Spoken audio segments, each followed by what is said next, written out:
Esoteric, the victory of the Olicon in public broadcast wizardry, a high fantasy, sci-fi, lo-fi, public access talk show where the hosts, Martin and Alex, try to figure it out. This could be the day your life can change. Yeah, I'm recording now. Okay, yeah, we probably shouldn't be recording on that. That was good banter. Anyway, hello and welcome to Everyday Esoteric, where we know the supernatural is something that isn't supposed to happen, but it does. How are you doing today, Alex? I'm good. I'm coming off of what is I think effectively a lot of different medical related things. I had a slight bit of some muscle spasming problems that resulted in me quitting caffeine to have those go away possibly. There was an ear infection that involved some super turbo antibiotics, and now I'm having a weird resting breathing thing going on that's completely puzzling. X-rays came back fine.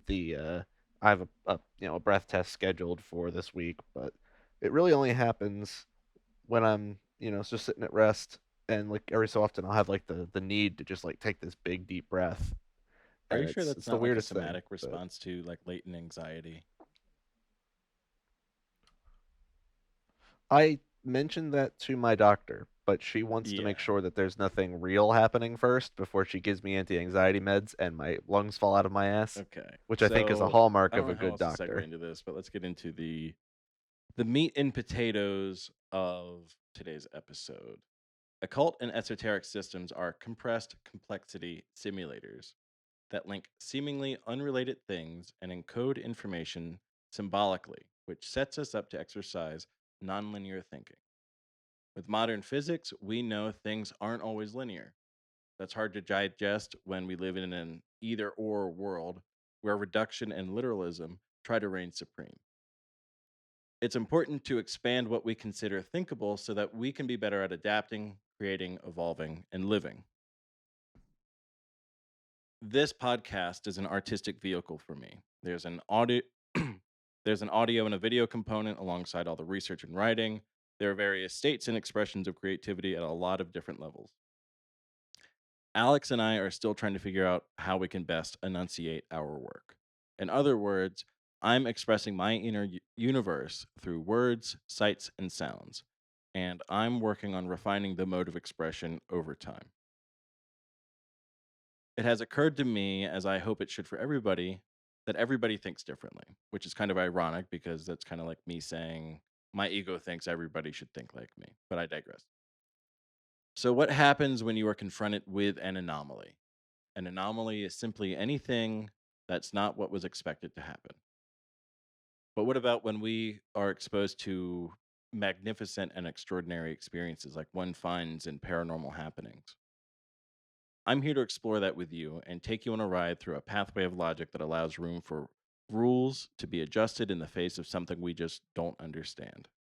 After a self prescribed psychedelic sojourn, I found myself with what felt like knowledge delivered to me personally by the cosmos. When your 5-HT serotonin receptor gets tickled by the byproducts of psilocybe cubensis proteins breaking down, it will sometimes feel like you're having a phone call with God. You get 7 minutes in heaven with some source of infinite knowledge that feels like it's talking to you through an open window in the back of your brain. One of the things that these experiences often leave you with is complete reverence or acknowledgement of some mysterious other, along with some nugget of what feels like truth that you picked up along the way, but you don't really have a way to explain how you got there. In these alternate states of consciousness, you are acutely cognizant and aware of the thought process that you are having.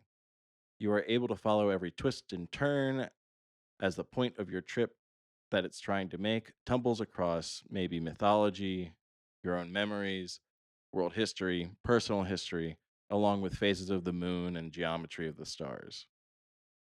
I once had the Latin American personification of death herself, Saturnian Bainon dressed in Hispanic culture, arrived to show me what looked like a map of our planet, but kind of if it was Civilization 6. While I observed the map, I was taught that in no uncertain terms that the spirits of a given culture contain and protect their citizens, and then went to help me envision these different mythologies, kind of almost like gangs or families, kind of like if every culture had their predominant religion turned into the cinematic universe of Disney's animated Hercules. But I was told to never try to understand the cosmic family tree because the human mind would never really be able to grasp it. Not because it's not allowed, but because the depth in history is just too vast for a single lifetime of exploration. This would begin what I would call a pedagogic affair between me and the forces of archetypal Saturn, who wore the mask of Santa Muerte for about a year before dropping me off at the School of Western Esoteric Traditions. I now understand this event to be an observation of what is called a semiotic segment of culture, and I perceive it in a format my brain could understand. In other words, I received the raw constituents of data, and it was assembled in the only way my brain knew how. But there is still a question of, at least for me, if any of that information came from me or not. It's a question I flip flop on like to this day. But I think it's more important to see how something that meant something organized itself in a way my system could perceive it with my physical hardware and communicate it in a way that matched my software. We could argue about the message what the message was, but we cannot argue I didn't experience something. Experience, after all, is subjective, but does subjective experience make something less true?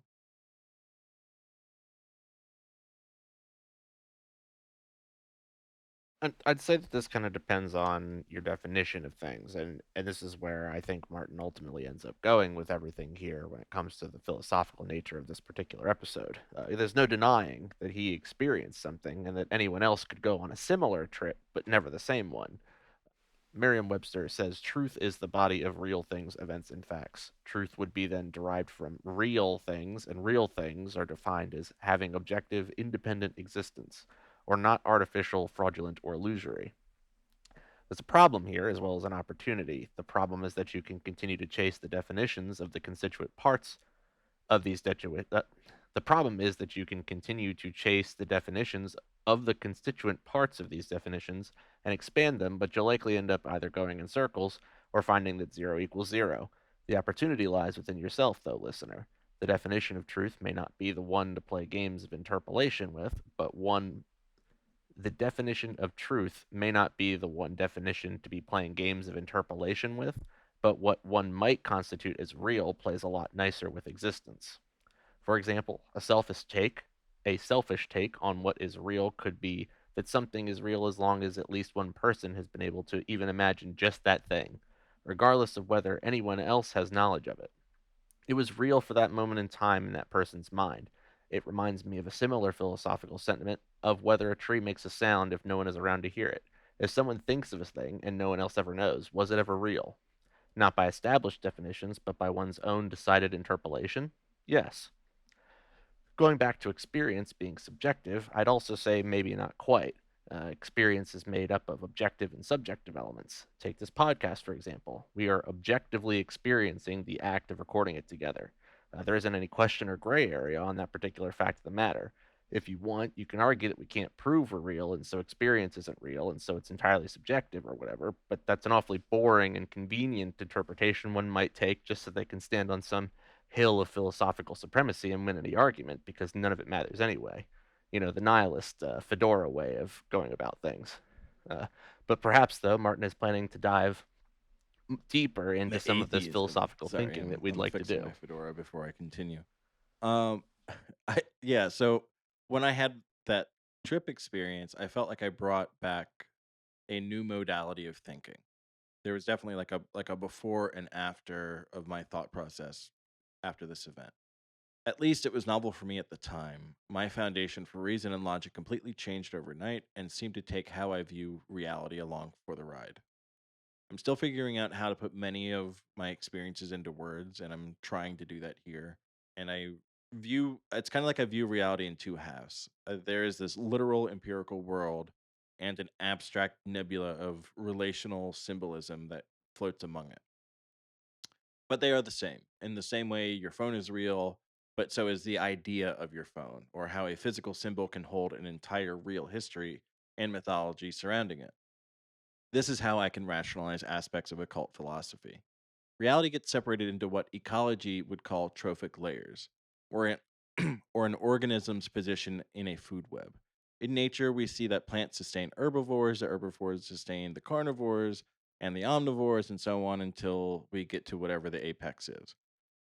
Yet for reality, and I use reality loosely, the base parts made of abstract symbolism, concept, and numbers make up various layers until it distills and solidifies as the stuff of empirical evidence and physical reality as we understand it. Both are born from and contingent on these other layers. We do a more robust elaboration on these mechanisms of this occult philosophy in our episodes covering Lon Milo Duquette's Chicken Qabalah. I think for a lot of people, though, they have like a box in their head that stores the various laws of nature, logic, and reason, and then they tape it closed and label it common sense and push it to the back of a closet somewhere. This is then, oh yeah, I think for a lot of people, they have a box in their head that stores the various laws of nature, logic, and reason, and then they just tape it closed, label it common sense. Then they push it into the back of the attic of the mind. There it is assumed forgotten. The states get to run rampant, influencing the inner eye of perception, and ultimately becomes the foundation of your beliefs, however forgotten about. Well, for me, the events of that night took me on an exploration of that box and how I can relate to it. It turns out that, common sense isn't so common when conflicting applications of the same rule set arise. There are a lot of people out there living on the first page of Google as far as their ability to think is concerned. What dictates what is true what what dictates what is true lies at the intersection of culture, science, and language. And when a person challenges what society says is true, they're often made fun of and ridiculed. Remember, there was once a time where people were punished severely for suggesting that the earth wasn't flat and that the universe revolved around the planet Earth. And as most people know, we fix this issue of question truth by the usage of the scientific method. When results are repeatable under fixed conditions and can be performed by anyone to achieve those results, something can be considered fact, objective. The acceleration due to gravity can be calculated at approximately 9.8 meters per second, more or less no matter where you are on the Earth. So when one performs this experiment, they may hypothesize that one thing or another would be true to drive bothering to collect the data, but it's the data itself that then is interpreted to understand what is actually true. I think what Martin wants to do here, or what we try to do here, is what we try to do here is point out that this data collection and this study is what it sounds like in doing this philosophically is that you kind of can't really like you can do the scientific method, but you kind of can't at the same time. You know? No, and that was going to lead me to a question that just kind of popped into my head where, like, I guess there's objective truth because but I guess there's enough evidence supporting from the scientific method. Hold on, let me reframe the question. Listening to you kind of had a question pop into my head about, like, I guess there's theory and then there's facts, right? Or there's a hypothesis and then there's a theory and then there's a fact. Yeah. Where, but how many of the theories that we have, or how many of the theories that we have, do we kind of treat or accept as fact, even though that there's like not, I guess, enough information? So I mean, like you could probably point to a couple of different things that we have approximate, basically like understandings of that maybe we don't have perfect understandings of that you could effectively still consider a theory because we haven't collected enough Right. data to say that it's objectively true. Um, Something like a lot of it. I guess the easy thing is to point at something like Einstein's theory of relativity, or quantum physics, because we're all kind of just going off of an assumed starting point that's like, well, let's us understand that it could be like this in the base, and then we're going to perform experiments off of that assumed beginning point to try and build up enough evidence to suggest that Right. it It's kind of couldn't be like, any other way. like you can't really see what's on the map, but there's like a pathway from the map, I guess. Like Yeah, and but at some point yeah. the idea is to still make the connections and still prove it. Like we're never it's never like we're gonna, oh well, we found 100 experiments that say that this is the way that it is, but none of them have outright said that it's the way that it is. They've all alluded Right. to it. That's still never good enough for somebody to say that, well, it's objectively the way that it is.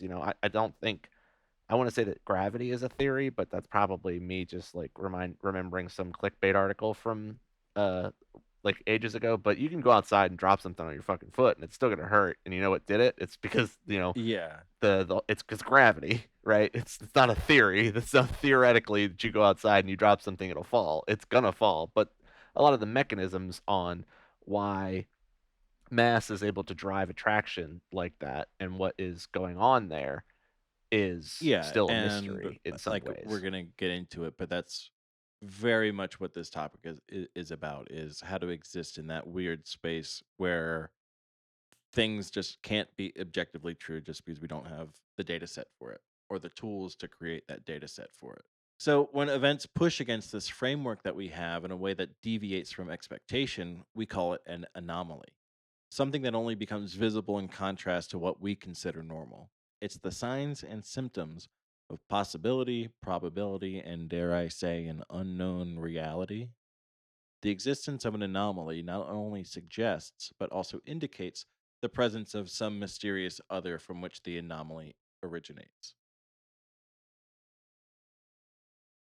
In a more scientific sense, anomalies can also simply lead to understanding of things, such as, during heart medication research when Viagra was discovered as able to help with soft pee birds. The outcome of an erection in heart medication tests is certainly anomalous.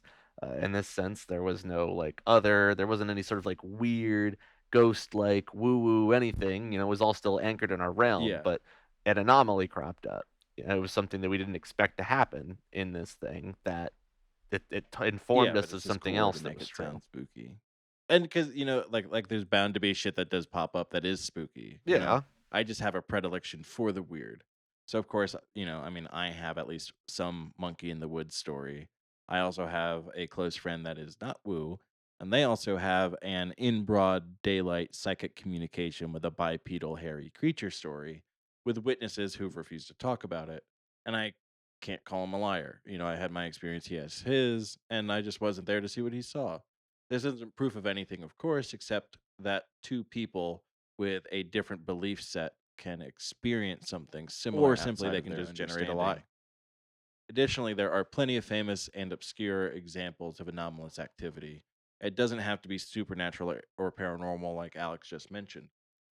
A lot of times it's something that is just not yet understood. In my case, it could have been a childish fugue state or a furry stuck 12 feet up a tree. You know, Nothing about it tells me that it has to be paranormal, but regardless, it is strange. No, obviously, without destroying any of the mystique here, hopefully, Martin means that cause and effect doesn't just stop working because the effect seems to be missing a clear and more mundane or everyday cause, right? Think about lightning. We understand that this is an effect caused by static electricity being built up in storm clouds and reaching a critical point where this electricity must discharge. If you ever rubbed your socks on the floor too much in winter and then touched a door handle, it's the same thing.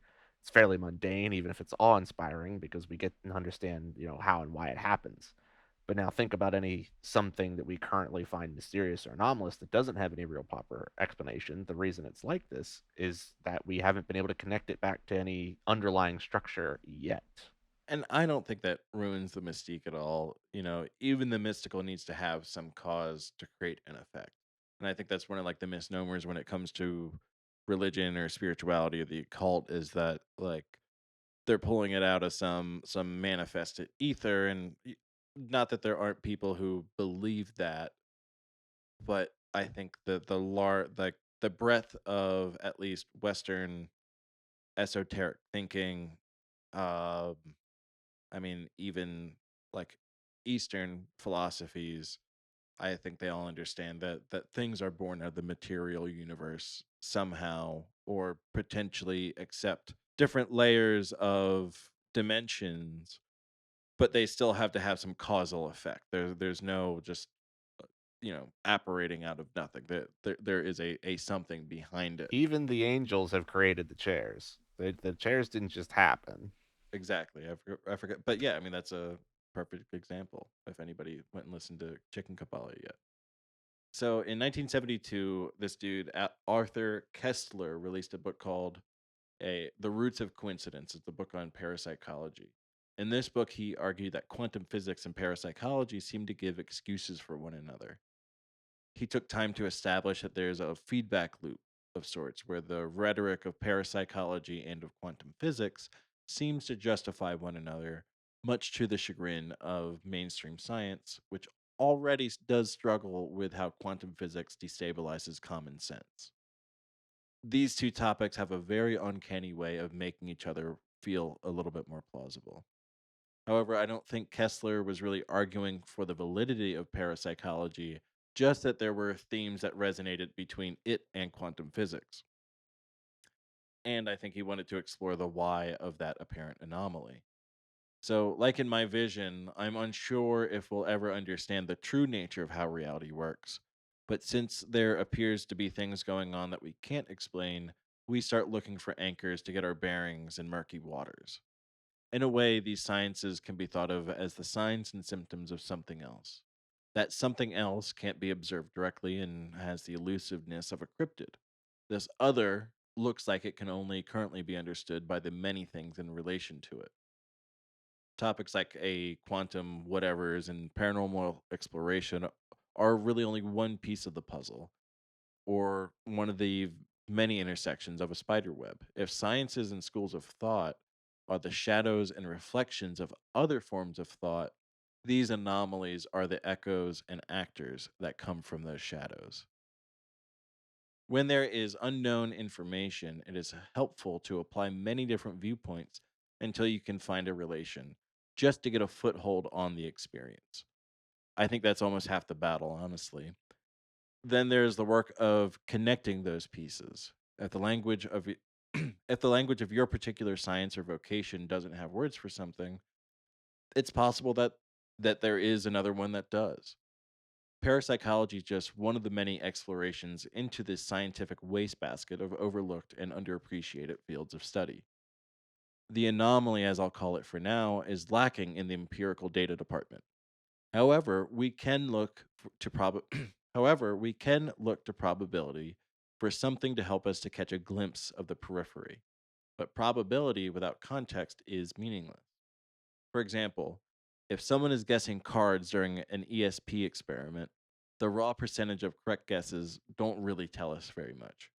Instead, Kessler would argue that the deviance from the probability of correct guesses compared to the percentages of correct guesses over many individual trials would produce something meaningful to the conversation. And I'm inclined to agree with Martin here. It's not something we can interpret as truth directly, but the defiance of explanation for how something can stray so far from the probable would involve some reevaluation of the model that lays out what those probabilities are. It. I have a thought. I lost it. I might get it again later, but So, one of the ways scientists explore this uncertain territory is through quantum physics, which pop culture seems to have hijacked to use as a which pop culture seemed to have hijacked to use as a diving board into the weird. It has become a conceptual catch all of weird and esoteric concepts. It seems to explain the wormholes, Bigfoot, UFOs, as well as the law of attraction, chaos magic, and supercomputing. Nerds, psychedelic explorers, and hippie yoga moms alike all can give you an opinion on what their understanding of quantum physics is to meet whatever their interest is. So, what gives? Kessler points out a cultural feedback loop. Quantum physics seems to be the safe bet to explain the weird, and likewise, the weird seems to justify quantum physics in some manner. to remove, that weird and remove the mystique of quantum physics is the study of how the physical world behaves at the absolute tiniest level. We're talking at the fundamental particle level, electrons, neutrons, quarks, that stuff. In physics, specifically quantum just means the minimum amount of any physical entities involved. Weirdly, it's fairly odd as far as physics topics are concerned, since scientific inquiry into the wave-like nature of light began as far back. That's Weirdly, it's fairly old as far as physics topics are concerned, since scientific inquiry into the wave-like nature of light began as far back as the 17th to 18th century. The most famous experimental findings, which might be what Martin wants me to explain, would probably be the uncertainty principle, superposition, and what Einstein called spooky action at a distance. So, starting with the uncertainty principle, you start with a quantum particle such as an electron. This particle is one of the absolute smallest and fundamental of the particles that make up atoms and subsequently matter, or basically everything that has form. Now, in our perceptible world, things have defined, predictable, and constant positions when they aren't in motion. If you put an apple on a table and stare at it, it just stays there. However, the fundamental particles do not behave this way. The position that an electron will be found during an experiment is described by a wave function that associates each point in space to a probability amplitude. The uncertainty principle says that no matter how ideal the environment and circumstances are, it is impossible to have a precise prediction of where that particle will be measured to be. This runs opposite to the classical Newtonian understanding of physics, which says that with enough information, anything can be predicted. Throwing that apple can be described through the physics of motion, wind resistance, gravity, its mass, and so on, to know where exactly it will land. But we can't do that with electrons. The other famous principle in quantum physics is entanglement. It is a phenomenon where the quantum state of each particle, such as a photon or light particle, cannot be described independently of the state of the others, even when separated at a large distance. To keep things simple and kind of not entirely correct, if two particles are entangled and unobserved, then their properties, such as their spin, a property I'm not going to explain for the sake of ease, are indeterminate. The idea is that when you measure and observe the spin of one of these particles, the wave function of their respective properties collapses, and the resulting measurements of the other particle are found to be correlated to that of the first. Basically, particle 1 has some property that could be A or B, same as its entangled partner, particle 2. When you measure particle 1 and its property is B, particle 2 is collapsed to have particle or property A. Wrong, but it gets the point across. So, an important pressure point in this conversation, I think, comes from the physicist John Bell. Uh, his theories challenged his theories challenged Einstein's famously held belief in local realism, the idea that objects have definite properties and that nothing influences anything else faster than the speed of light. Bell theorized, and it was later proven in experiments, that entangled quantum particles are capable of instantaneous correlation even if they are separated in spacetime. It's shown that somehow two things that are entangled can communicate at it's shown that somehow two things that are entangled can communicate a non-zero amount of data near instantaneously. Later experiments would expand on Bell's ideas, pioneered by people like John Clauser of the fundamental physics group. The physics group were a group of young physicists who gathered about Berkeley in the 1970s to pontificate an experiment based on quantum entanglement. Clauser received recognition in 2010 for his work on non locality. But what was shown is not that information is faster than light, but that entangled particles exhibit correlations that cannot be explained by classical local causes. David Kaiser, author of How the Hippies Saved Physics, argues in his book that the philosophical papers and meetings of the physics group form the basis of current quantum information science. I don't really have all the information on this topic yet. However, this does highlight that there are seemingly qualified and credentialed people willing to seriously entertain the idea that there is not a final word on classical logic. And, not for nothing, I find it fascinating that it was a group of psychonauts that were at one point instrumental in understanding or advancing the study of quantum physics. Yeah, I mean, any type of folk can really do any type of thing. It's definitely not something to be to discluding anyone from in that regard. No, it's for me the highlight is like or the connection I'm making is it's people who likely have like a non-standard modality of thinking, which kind of fits the vibe of this whole episode. I mean, that's kind of why I singled them out. I think that their experiences with psychedelics likely assisted in their ability to comprehend or think outside of the box to make the advancements in quantum theory more likely. Before we go too much farther, I'd like to take a quick minute to give some understanding on what is meant by what is meant by classical logic. Classical logic is the most widely used class of deductive logic, which relies on deductive reasoning, or the process of drawing valid inferences. An inference is valid if its conclusion follows logically from its premises.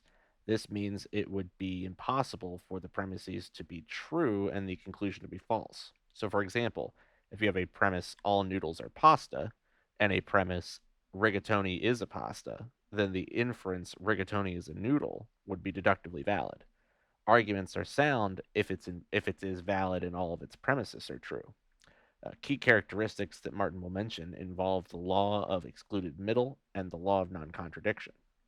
The law of the excluded middle is something I touch on in an episode about math, but to explain plainly and with an example, it states that for every proposition, either the proposition is true or its negation is true. For example, I propose I am hungry. The law of excluded middle holds with the logical disjunction either I am hungry or it is not the case that I am hungry. Thus, the middle position that I am neither hungry nor not hungry is excluded by logic. This is kind of difficult to wrap one's head around when it's described this way, but frankly, it's as easy as I could get it to be.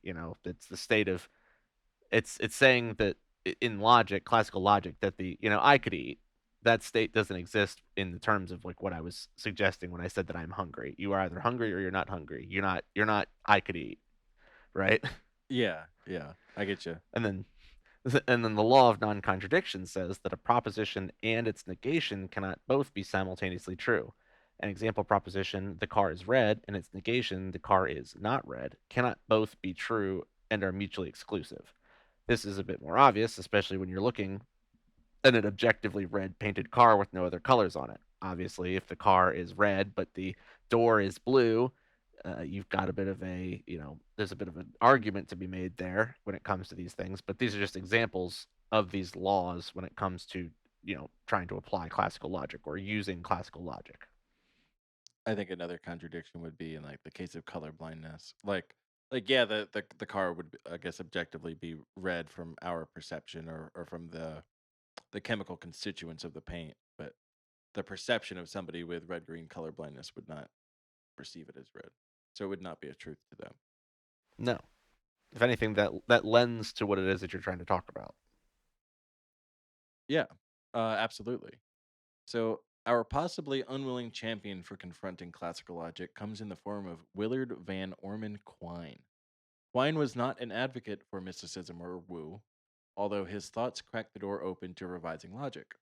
Quine thought that a priori arguments, or an argument derived from reason and logic basing the thought derived from observable true instances, such as 2 plus 2 equals 4, were fundamentally historical and psychological artifacts that were too constricting when we did not have an answer for a definitive true versus false. He argued that Aristotelian foundations of classical logic, including the law of non contradiction, like Alex just mentioned, and the law of excluded middle, are not set in stone. For Quine, a philosophy of logic is revisable. Assuming empirical pressures are strong enough, I don't think he's arguing for that non-Boolean logic is truer, but that it's more useful under the right conditions. Have you ever met somebody who is just bullheaded and obstinate about anything? Some people, up to their detriment, resist even being a little bit uncomfortable. There's a lot of baggage that people hold in regard to being wrong. Like, duh, it's not, it's uncomfortable being wrong. But, when we come across something that reshapes the scaffolding of our experience, like you run into a decision that you try to be wrong or Right. The not wrong. brain likes to be right because it's quick and doesn't require any work. When you're wrong, it involves rewriting all the associated pathways in the brain, spending all those calories doing it. And for things like learning how to do something, it can be very difficult to change how to do it. Or even learn new habits is like a slightly related thing. Trying to floss every day is a lot harder to do, especially in your adulthood. Or if you've established that an example that I have in my life is playing the guitar, or something my uncle had taught me was to put my finger right below or right above the fret point, when in reality I should be probably putting my finger right in the middle of the fret to be doing it properly. Being wrong can also be life and death under the right circumstances. If we think back to our most primitive times, being wrong about which berries were good to eat could get you a dirt nap. The brain really cares about being right and in its understanding of reality being tidy to keep yourself alive. So it's not really any surprise that the resistance of changing a mind's orientation is pretty difficult to overcome, even in the modern age. It's a kind of part of a bygone era that we have this closed-minded default. I think I don't know. I'm hoping going into the future that the closed-minded default kind of opens up, and I think that may happen with just more information and access to information. But do you ever think about like how long it took for people to realize that certain things will kill you if you eat them versus not? Like or like I think it depends on the occurrence. As soon as all it takes is four cavemen to go walk over in there and say, "Oh, Grug will eat anything. Have him go eat those berries." And he goes there and eats the berries, and he fucking kicks it. And it's like, all right, we're gonna go tell everybody. Okay, Grug's dead. We ate the berries. Those are bad berries. but just like think about how many generations of grug there was. Several. I mean, I guess not. That's how Darwinism works. Like we don't have grug anymore, and that's Yeah. how like the less grugs we had, the more knowledge we had about things that were poisonous. But we had to go through a lot of Yeah. grugs, buddy. Poor grug, rest in peace. Don't ever try and like do the math on how many different like great grandparents, how many different people it took in your lineage to get to you. Just looking back, however many different, 200 or 300 years of grandparents, great grandparents, great great grandparents, great great grandparents. It's got to be two of them per. It grows like an exponential function, 2 to the x. Yeah, you listener are here right now because enough grugs died to to get humanity to where it is so that you can listen to this. And isn't that what Jesus did? Grug died for our berry sins. Anyway, so I well, actually, it is kind of like a segue into my next part where, you know, when you have a network of minds holding the same belief, the implications of being wrong are magnified. In the realm of science, you'll see this. In the realm of science, you'll see that it is very often hard to challenge longstanding beliefs. The keepers of this knowledge can be some of the most thick skulled people that I know. Scientists have a very bad habit of forgetting that there are other possibilities beyond what they have invested their time and somebody else's money into. But these button pushers pop up every once in a while. Hilary Putnam explores Quine's assertion of a non Boolean world, asserting that the rules are radically changed with quantum weirdness and its various anomalies. And that tracks. You have events that don't make sense, and we're trying to make sense of them compared to old standards. It may or may not work. Putnam explored whether classical logic was adequate at all, that under certain conditions, propositions might not behave the way classical logic demands, that there exists a possibility that A can simultaneously be not A. It is important to note that Putnam seriously entertained the idea that classical logic might not be adequate for explaining quantum reality, but again, it's important to note that he later backtracked away from this viewpoint and readjusted his position. I find this interesting as an aside, yet a crucial component of a true scientist is the ability to allow your thoughts and theories to evolve. There's nothing wrong with being wrong. And, this dude even doubled back. He decided that he was wrong and went back. Quine was challenging radical positivism, which argues that only verifiable, observable facts from empirical data conform legitimate knowledge. These dudes may not mean anything to you, but I wanted to underscore some of the types of out of the box thinking that lead to advancements in thought and science. When I was workshopping this episode with Tatiana, I was asking for notes on this section, and she described to me just now had the words to put how, like, her assumptions of how the world worked. Um, just being comfortable existing in this playful place of maybe and classical logic, kind of getting yes anded by the human experience. The common sense of science, if there ever could be one, has most of us thinking in a way where only one mode of reality exists. from this school of thought, there really isn't any room for playfulness and the exploration that comes along with not knowing. And I don't think you can really say that science has common sense. Common sense is, just a shortcut mechanism for the brain to quickly reconcile the world around itself, as you said before, or at least as you'll get into later. The playfulness and exploration you're referring to is, entirely different from science. It's philosophy.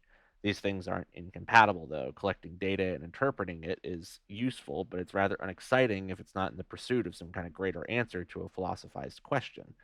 What you're doing, Martin, I'd say, is going, the opposite direction, philosophizing and then looking for explanations and leads within the scientific world.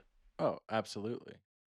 Um, yeah, and then that kind of gets into what anthropologist Nick Langlitz talks about. He uses a phrase called double entry bookkeeping to describe intellectually dishonest. Well, he calls it the intellectually dishonest practice of withholding a belief in a spiritual reality while being unable to justify it in a naturalist or material terms, which may be described as living in two worlds at once. That's absolutely what I do.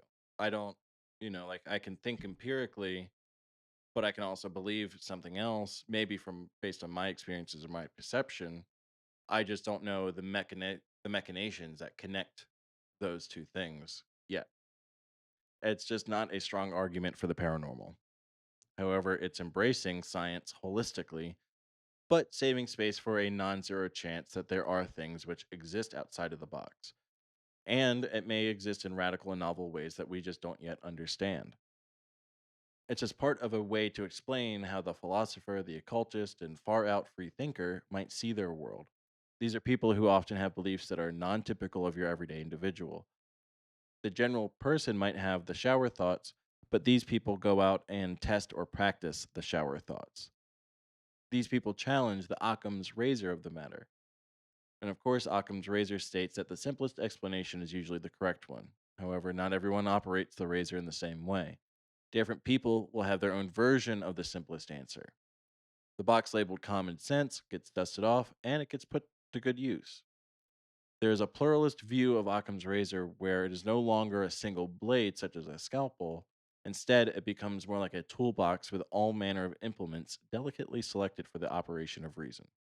To a hammer, everything looks like a nail seems a bit applicable here as far as the proverb is concerned, but it sounds to me like the, your single blade is now a toolbox of various other tools to apply to various other different mechanisms. Philosopher William Blake described the idea of looking at the razor as a singular vision as a case of Newton's sleep, or obstinate literalness in the face of imagination. So then we run the risk of overzealous literalism through reduction. We become confronted with a choice, and I think this is another wall some people have for believing in or accepting some mystical other. And I'm purposely using mystical here, not just as a narrative device, but sometimes something unknown to you seems like magic. And this is a poignant echo of Arthur Clarke's third law, where he states that any sufficiently advanced technology is indistinguishable from magic. Psychiatrist Felix Guattari says of this choice, either we objectify, reify, scientifize subjectivity, or on the contrary, we try to grasp it in the dimension of its processual creativity. Guattari underscores the importance of this choice by claiming it to be an ethical one. Guattari was a psychiatrist of psychotic patients at the Laborde Clinic and used what he called an ethico aesthetic approach to his work. Guattari's viewing ethics as an assumption that one does not assume clinical mastery from the beginning. He rode the experiential flux and explored the particular constructions of understanding that his patients had, who were experiencing abnormal and altered states of consciousness. They were the constructions that these people relied on to interact with the world around them. He once described madness as creating new modalities of subjectivity in the same way that an artist creates new forms from the palette, where excessive experiences can create radically new forms of relation and an understanding of being. Guattari posits that there are what he calls semiotic segments of already established culture and knowledge that are used as a palette for subjectivity. Semiotics is the study of symbols and their origins. In this case, it's being employed to explore what signs and symbols exist in our day-to-day life that create what could be described as a genre of experience. Guattari's patients were in a position to play within their box in ways the average person might not, and he explored what that level of subjectivity could mean for everybody. There is an analogy in art. Every so often, an individual, a movement comes along and shakes up culture and creates an entire new genre, a new way to perform or way to express emotion and how to view reality. We can look at the hippie movement and aesthetic of the 1960s and early 70s. We can look at the grunge counterculture of the early 90s, where music, art, clothing, and literature were reflecting a change in the expression of consciousness. I'd like to point out that many of these movements have cultural figureheads who were famous at the time, but become much more infamous over time as symbols of that generation. I'm having a hard time nailing down who that would be today. Much of our current culture is looking to repurpose the past in novel ways, stuck in their desire to direct the algorithms in your pocket. If you get past the shills, grifters, and propaganda meisters, then what's left in today's intellectual landscape? I can't help but to think of someone's For You page as an everyday example of how to physically view semiotic segments in the wild. Likewise, we see that in stereotypes of culture or a political party. While we're on Guattari, I want to talk about one of his key ideas, enunciation. Enunciation is a form of expression that utilizes the power of both signs and material forces. Enunciation, especially used in this context, might be new vocabulary, but it's important to note how Guattari discusses how people with radically non standard modes of expression and cognition, well, express themselves. Enunciation is where humans combine language with things like symbols, sounds, movement, and physical objects. The meaning behind the elements are always subjective. However, sometimes the expression only makes complete sense to the person creating it. And even when others receive it, they interpret it through their own subjective experience. In other words, enunciation is a bit like making a collage. You take elements that already have meaning in the world and assemble it into something new, a form of expression that carries its own layered meaning. In fact, that's kind of what this podcast is. It's what artists do when they create, it's what marketing does to sell you something, it's what a priest does during a ritual mass, and what witches do when building their spell jars. Enunciation is not only podcasts and paintings, but it is connected to other modes of experience, such as empathy and hypnotic suggestions of making and perceiving art, in the participation mystique of the mystic. I mean, not to be reductionist about it, but it just sounds like existing and doing things when you take away all the fancy language. Carl Sagan already said that to make a pie or cake or whatever from scratch would require creating the universe, which sort of maps over to this concept you're talking about with the reuse of symbols and language in the act of creation or existing or ruminating. When you go to make a pie or whatever from scratch, you still go grab your rolling pin. You didn't make that. That's a reuse, sort of situation going on. Would you think it's fair then to reduce everything to that? Because to me, like I find it like a faulty logic to start like throwing reductions around like that, because then you boil everything down into whatever its base part is, and just then you're just living. I mean, such as the Tao, but at the same time, like the distinction is important. So I think the reductionism matters if it's in the pursuit of the depending upon what pursuit it's in, right? Like I already, poo-pooed the idea of the nihilist who doesn't believe in anything and says that nothing is real, and so they can win every argument. And I'd say from my reductionist point of view with this is not from from the avenue of trying to be nihilistic about it, but sort of following in a similar vein of but the enunciation doesn't sound like it's anything different than what anybody might be doing any other time, like you said, when they make art or when they create a podcast like we do. Right. I think the greater point was the connection of, again, just non-standard modality of thinking, is like, at least for an artist it might be that flow state. But I'm making that connection of like, you know people going through a psychosis do not view the world around them in the same way that you or I do, Certainly not. and they can only relate to the world in the way that they can with the tools that they have, with how their brain can perceive it. So, like, Guattari, I think, really explored that and tried to make it relational to the people. To, I don't want to say like a normal person, but to people who have more socially acceptable modality of thinking.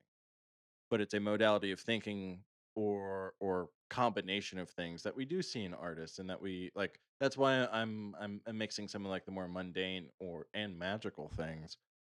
So I'm going to revisit the box metaphor that I used at the beginning of this episode, the conceptual cardboard cube with society's commonly held beliefs.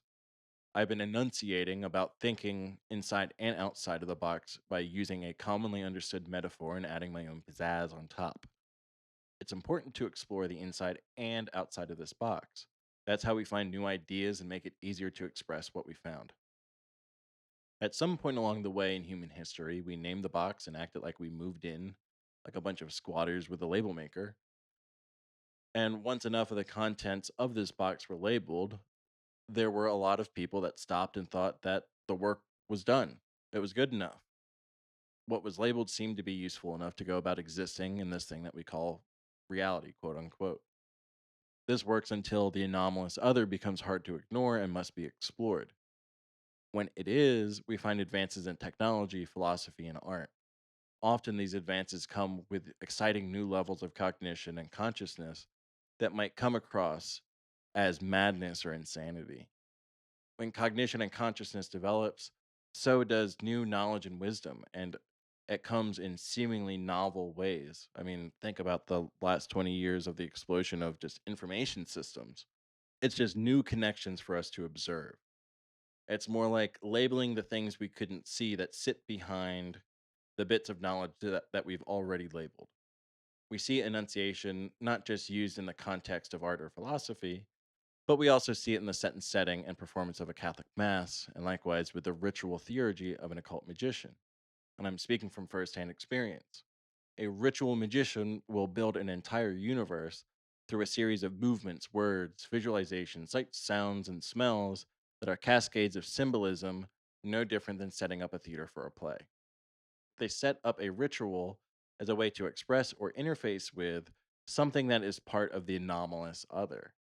They aim to create a localized universe within themselves, a microcosm of the macrocosm. Within this constructed world, they attempt to merge their environment and exert their will into a symbolic reality that then reflects into everyday life. That's the axiom, more or less, of as above, so below, as within, so without.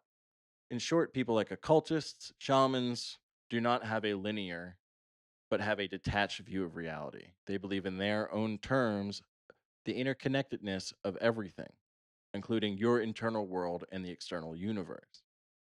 They try to explain this using a shit ton of metaphor because, you know, there was a time where one, they didn't have commonly accepted language for what they were exploring, and two, because their novel ideas can come across as fucking weird. And they would have to be, eventually they would have been persecuted, if not by the church, then definitely from the people around them. They'd be looked at like they believed in Bigfoot and had a big horn sticking out of their forehead if they shared their thoughts publicly. There's no inside or outside of this box, though. There's only the box. All we have is what's there, but we don't have all the knowledge or the language for it. Occultists and scientists alike try to find ways to explore this box, and when confronted with areas that don't have names, they just try to relate it to other things or ideas that do. Guattari notes that enunciation is autopoetic. It produces its own boundaries and identities, recursively establishing new territories by bootstrapping itself into being. In a way, when enunciation occurs, it's like creating a box within the bigger box of reality that other people can then observe. You pull together these things that have a meaning to create a way of expressing your thoughts about the bigger box. This new box has its own rules and identity, and through its activity generates new systems of meaning, what Guattari called incorporeal domains. These are the realities that exist simply because we perceive them at the same moment that we create them. To me, Guattari's idea of an autopoetic semiotic segment of culture sounds suspiciously similar to something occultists might call a sephira, a singular member of the Sephiroth, or the spheres of existence nested onto the Kabbalistic tree of life. In short, the Qabalah is an organized explanation of the nature of reality through symbolism. Since my visionary adventures, at least for me, the Kabbalistic tree of life has become a model for my understanding of the box we're operating inside of. One man's condom might be another man's latex based nitrous oxide delivery system. In the case of occultists, I think one of the unspoken goals is to find the logical conclusion of what it means for language to shape reality. Enunciation was important to Guattari as a way to navigate and explore an individual's form of self expression and how that expression could shape the subjective experience when confronted with this box of what we try to call truths. I find his usage of enunciation interesting. Enunciation, by any other description, is the clear and precise communication of words or an equally clear expression of an idea.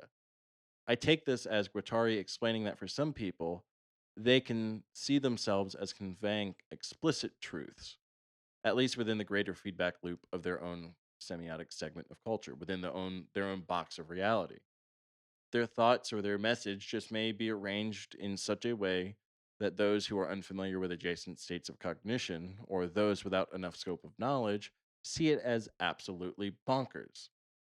In other words, these people who seem crazy just might have a data set that we don't and they're not sure what to do with it, or the same data set with different sets of abilities to convey the ideas. The drug heads and crazies might be the first things that come to mind when it comes to superhero ability to find new and strange ways to get their ideas across. But compare this to an infant who has many emotions and primordial thoughts with no other way of expression beyond screaming, laughing, mumbling, and playing. Or likewise, imagine yourself as you've evolved and morphed intellectually, aesthetically, and linguistically over time as a way to express your beliefs and your status. Your education, assumed roles, and the other numerous and incalculable facets that make you who you are, now also don't allow you to be who you were 15 years ago. Well, it might not hold any weight, an observation is to be made about how the nature of reality is so desperately tied to our use of language. At least it's clear to me that there is some correlation. I think I can lay this to rest with the truly most anomalous of experiences being religion and spirituality, a lens that has colored subjective reality in many beautiful and haunting ways. But it's a semiotic segment that I feel comfortable ending this with. As a student of philosophy and Western esotericism myself, I would be remiss to point out the resonance Guattari's enunciation holds with famous Judeo Christian texts. In the first book of the Bible, Genesis, and in the Sefer Yetzirah, we read that God used language to shape the universe as we know it. Then, if we exercise a little play on words, the Annunciation, with an A, is the Gospel of Luke 1:26 to 38, which details the angel Gabriel conveying the news of Mary's upcoming pregnancy. Both of these examples from this holy book seem to reveal some seemingly hidden truth about the role of enunciation to our world, providing supporting evidence to Guattari's point of autopoeticism. There are likely many other examples that we can observe. Linguistic evolution sometimes preserves surprising philosophical connections, such as the modern German word Atem, meaning breath, being a cognate or to share a similar linguistic origin of the Sanskrit word Atma, meaning soul or essence, which can enter and exit the body through the mouth, eyes, and ears. Remember, before written language and art existed, we only had some form of verbal communication and body language. So to me, it's a no brainer that a language who shares a common ancestor would make the connection between breathing and the soul. Is this some basic recognition of how important oxygen is for the generalized chemical structure of our physical world? Does the existence of elaborate forms of expression hinge on the existence of oxygen and vice versa? Maybe. However, for me, all of these are synchronicities, a recognition of variations on a theme that are connected in ephemeral ways that may never become concrete. And I would describe this for me as a light bulb going off, or as many an aficionado of altered states of consciousness would describe as being in on the joke. I think we had back and forth as well as to how best we wanted to present this episode, and I really think it makes a better sense for me not to break up what it is that you were trying to express here and make sure that people can really take the time to understand what it is that you're trying to give enlightenment to for everyone. Um, there were times when I wanted to break in here and there and maybe make a quip or whatever, but I think it's better the way that it was. Yeah, I don't know if it makes sense to anybody listening, but hopefully it did. I mean, I just kind of unpacked my belief system in a way that has citations. Well, maybe it doesn't have to make anybody make any sense or make any sense to them. Maybe it's just something for food for thought. Allows them to That's do really all their it is. own enunciation, allows them to do their own thinking outside of the box of coming to a conclusion that you have come to, but in their own sort of not mirrored way, but in a similar vein, you know? Yeah, if it resonates with somebody, like I'd love it. If it doesn't, that's great. Like for me, ultimately, I, just this podcast in general is putting people in a position of thinking, just putting information out there to think. I'm primarily for the expansion of consciousness and the expansion of knowledge, and I think that's simply what we do or what I try to do here. So if it resonates, it resonates. If it doesn't, it doesn't. Like you know, but it sure is a way of thinking.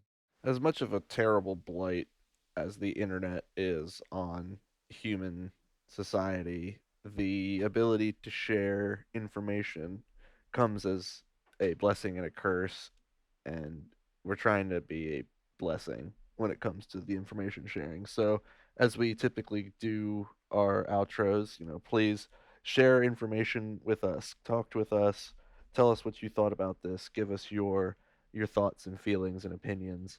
You know where to find us on, on X, on our on our Instagram, on here on YouTube and Spotify. I guess thank you everybody for sitting through this. I know it was a long one, but I guess we'll see you next week. Have a good one, everyone. Bye, everybody.